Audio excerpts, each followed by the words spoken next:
Hello বন্ধুরা, এখন কথা বলবো মোহনবাগান ভার্সেস নর্থ ইস্টের ম্যাচ নিয়ে। আজ সন্ধ্যে 5টার সময় হবে নর্থ ইস্ট ভার্সেস মোহনবাগানের ম্যাচ, যেখানে শনিবার আরও একবার অপেক্ষায় রয়েছে হাবাস ম্যাজিক দেখার অপেক্ষায় মোহনবাগান ভক্তরা।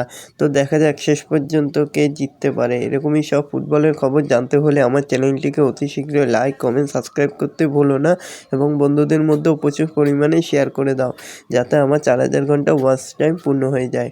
তো আজ নর্থ ইস্টের বিরুদ্ধে আনোয়ার আলী খেলবে কিনা এই নিয়ে নানা প্রশ্ন উঠেছে। হাবাস বলেছেন আনোয়ারের ব্যাপারে এখনও কোনো সিদ্ধান্ত নেইনি, কাল দেখব কেমন থাকে তারপরেই সিদ্ধান্ত নেব। যদি মনে হয় আনোয়ারকে নামানো যাবে তাহলেই নামাবে। নর্থ ইস্টের বিরুদ্ধে কোচ বলেছে আমাদের একটাই লক্ষ্য 3 পয়েন্ট অর্জন করা। 3 দিন আগেই গোয়ায় সম্পূর্ণ অন্য আবহাওয়ায় ম্যাচ খেলে সেখান থেকে ফিরে এসে আবার এই ম্যাচে নামতে হচ্ছে আমাদের।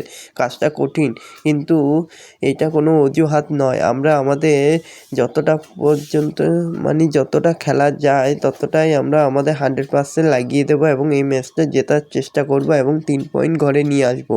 তো দেখা যাক শেষ পর্যন্ত কী হয়।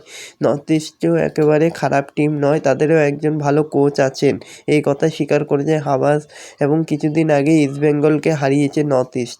তো নর্থ ইস্টকে এত সহজ টিম বলা যায় না।